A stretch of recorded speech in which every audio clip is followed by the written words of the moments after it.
Hey guys, what's up? Welcome in again with your pal, your friend, Mr. Knightson, and today it is December 29th, and we are about to watch the book of Boba Fett, Episode 1.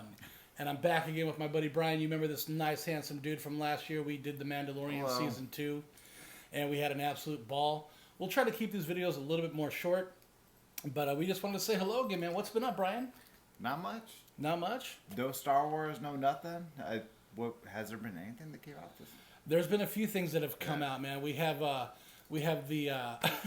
the absolute joke of the Galactic Star Cruiser Hotel, and right now I don't know if you've been catching up with videos, but that place has been fully booked up until at least March or April or May of next year, and now there are time slots available. People are canceling their vacations there for $6,000 for 2 nights. Is that still happening?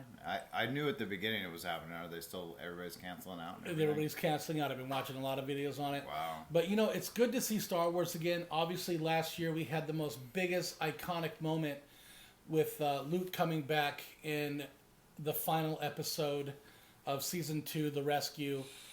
Me and Brian, we couldn't believe it. I was bawling. He was emotional. Some other people were rolling their eyes and saying what babies we are. But, you know, I mean, it's really funny how the reaction of, and I don't think I told you this, man, but I was watching videos after that episode.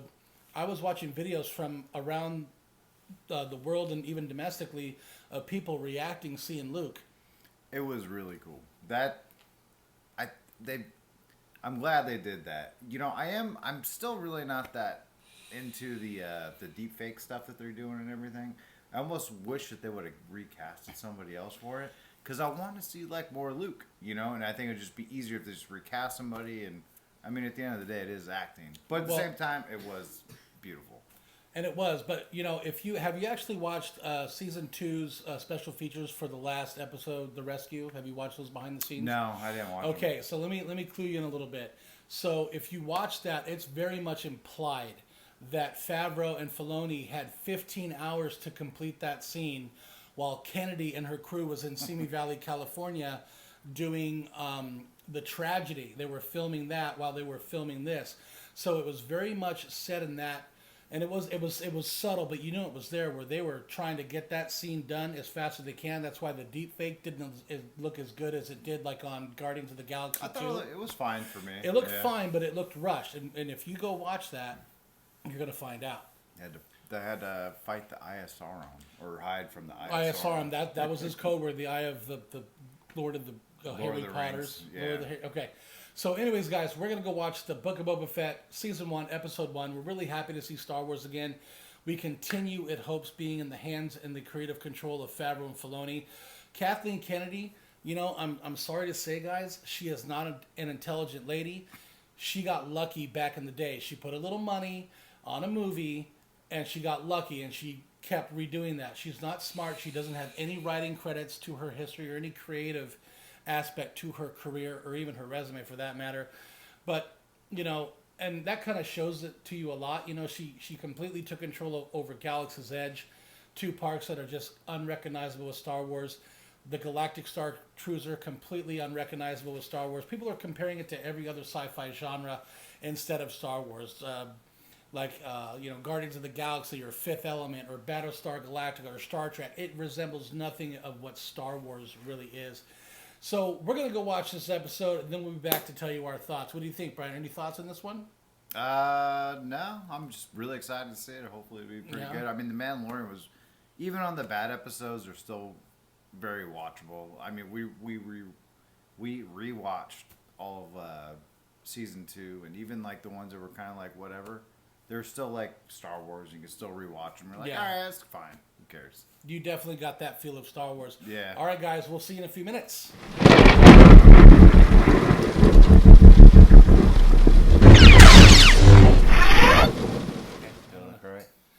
Don't forget about the Easter eggs. Don't forget about the Easter eggs. Mando armor. Oh, yes. The fat, what do you call him? The fat elephant blue guy on the piano. The cantina scene. The cantina scene. All right, check this out. We'll start over again. No, I did it on purpose. Oh, yeah. It's supposed to look like shit. Oh, yeah. It's a good thing like that. As long as you're having fun, right? We just watched the first episode of the Book of Boba Fett, and this is very much well titled The Book of Boba Fett. It was very good. And you heard it here first, folks. It was very good. Well, no, we were just talking, and I read like one clickbait article, and then they were talking about, they were kind of dogging it because it was like an origin story.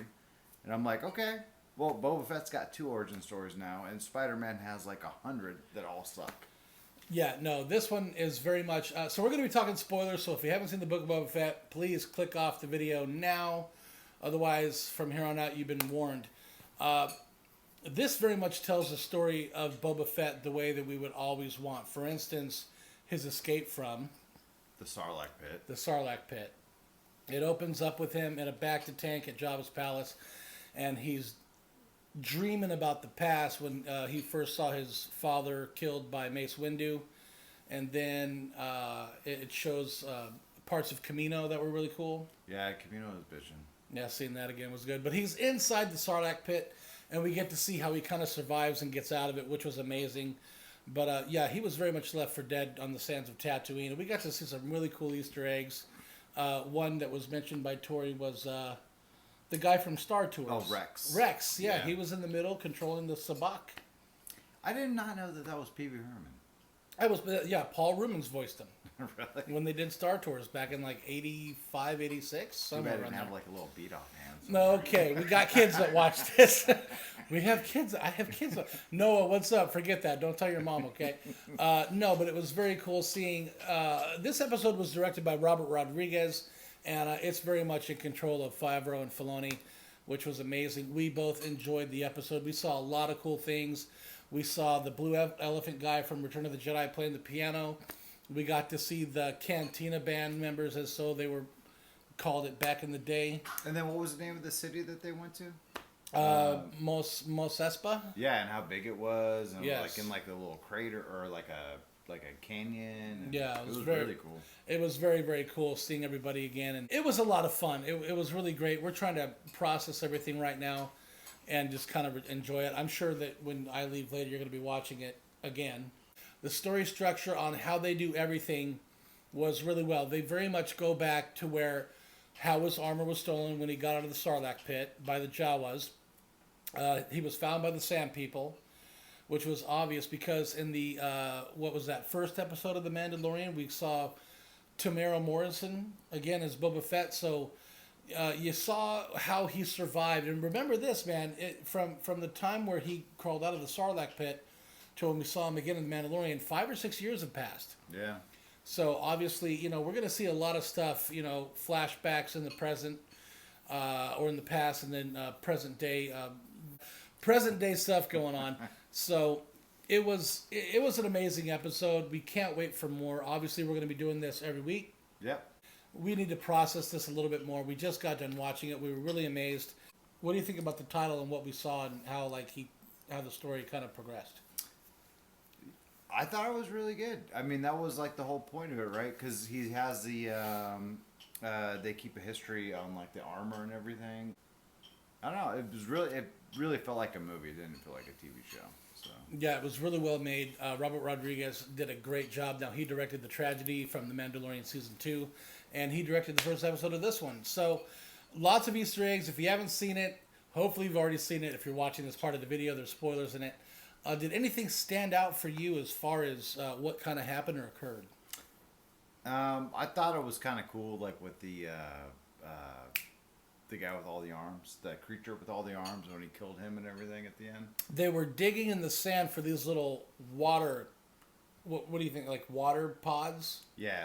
So apparently there's water pods like all over Tatooine, and all you have to do is dig a few feet. Would that be moisture farming? Check out the big brains on Brian, knucklehead. Yeah, moisture farming. They're probably out, finding these pods, and that's maybe how moisture. Good point, dude. Yeah. Tori, 10 points for Gryffindor. It is weird that they're like in that little shell thing. Like a little shell, kind of like a coconut in the sand with water in them. The music was just as original and just as powerful, and not. I don't feel like it was copied from The Mandalorian. I thought it was his own entity. It it felt like like an old spaghetti western with Clint Eastwood in it or something. For sure. And of course, Finnick is in this, and she's, running around and, doing some really badass moves. And yeah, Ming-Na Wen is like in her 50s. No, she's really that old. She is in her 50s, but she's amazing. And one thing that Tori pointed out was that she is considered the trifecta of in Disney films. She was the voice of Mulan. She was, of course, Finnick in The Mandalorian. And the other was Melinda May in Agents of S.H.I.E.L.D., that Marvel TV show that we got a few years back. So she's been in everything, and she was an amazing actress. She definitely can hold her own, for sure, and that was really great seeing her in this. So the Book of Boba Fett, have you seen it? Tell us what you think in the comments below. Any questions, please feel free to ask, and don't forget to subscribe to the channel. Take care, guys. Make it your day, and as always, have fun. Peace.